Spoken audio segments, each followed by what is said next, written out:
Part two of continuing on with perception. This one is about fear, conquering fear. Fear is a feeling from the perception of something being a threat in some way. It's not a physical thing, but it's the thoughts creating it through a person's perception. And it can be debilitating. That means it makes you weak. Fear can be so debilitating, it can cause people to freeze up in a threatening situation. That can be avoided. This is a frequent thing with children.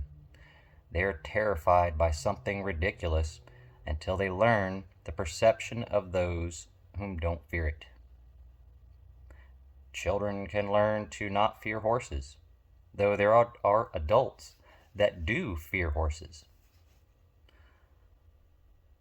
Someone once said to me, fear is important. Okay, well, that's just ignorance to me. I will use my perception of fear and my knowledge rather than the person that lacks that knowledge.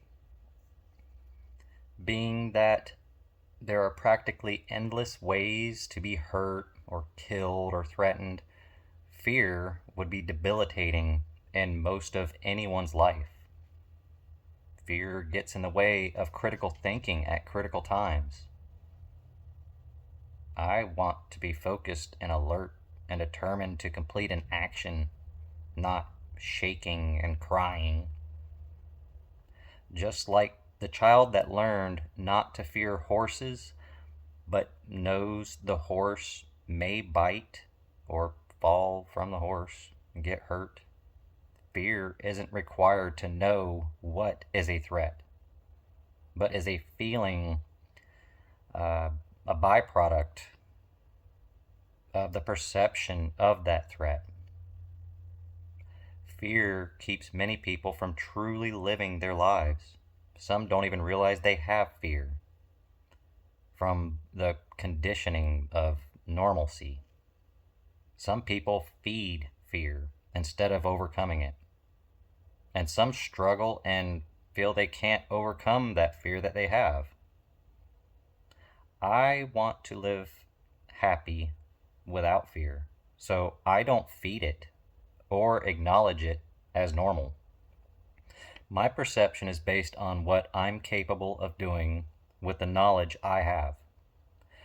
For example, driving down the road, I know I could get into an accident and get hurt or die. I'm still going to drive if I need to go somewhere. And if an accident occurs, I will be laughing and smiling the whole time, not screaming in terror. This has happened. I was in an accident that I was going very quickly down a highway, and it was raining, and I tried to stop at a light, and I did not stop. I went sideways through the intersection. I flipped, I don't know how many times, rolled off into a ditch and up an embankment, and then rolled back down. And I was in a truck, had tools all in there, and the whole time I was laughing and smiling and giggling. You can think you're going to be screaming in terror and that I'm crazy for laughing and smiling. But if I can, I will make my last moments of joy and laughter. If I try to cross a street and a vehicle's about to run me over, I try to move out of the way. If I can, then I smile and I laugh. I can't control everything in life, but I can control how I feel about everything. fear isn't a good feeling. So I changed my perception. I like happy more than fear. So even if a moment comes and fear is trying to come from a threatening situation, my perception remains on good thoughts for my happiness with acceptance of the situation. I've had people tell me I should fear death. Now that's just silly. Why would I fear something like that? Death is a part of life, so we all know we will die one day. It's something that can't be controlled. No human being has lived indefinitely without dying that I know of.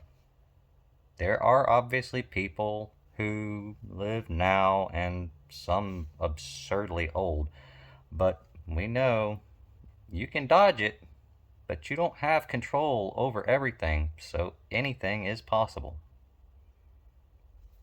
You can take a pill to live forever, but it doesn't make you indestructible. There's no point in fearing death if you want to live happy. Living happy is being in acceptance and contentment with life for any amount of time. I just want it to be most of my time here.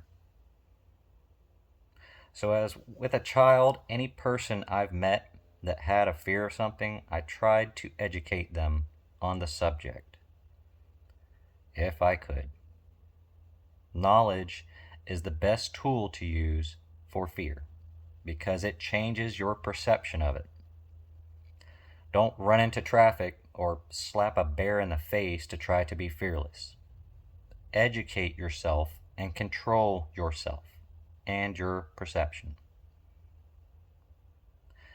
Now, this ties into everything in part one.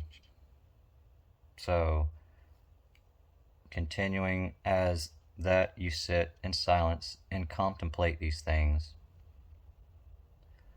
And remember, what you want to be truth may not be truth. Observe a truth by wanting it to be what it is, not by wanting it to be anything other than what it is. You let it be what it is. Accept it. You may not want to believe what it is after you've seen it, and that's fine. Nobody has to believe anything that they don't want to. I myself like to observe things as acceptable.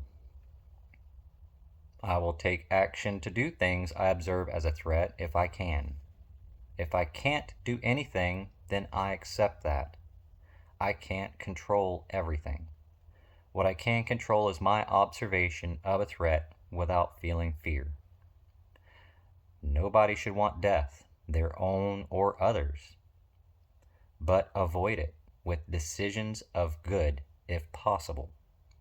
Then when it does come, accept it with grace. Control yourself or you will be controlled. Don't let fear control you. You control yourself. That's it for that.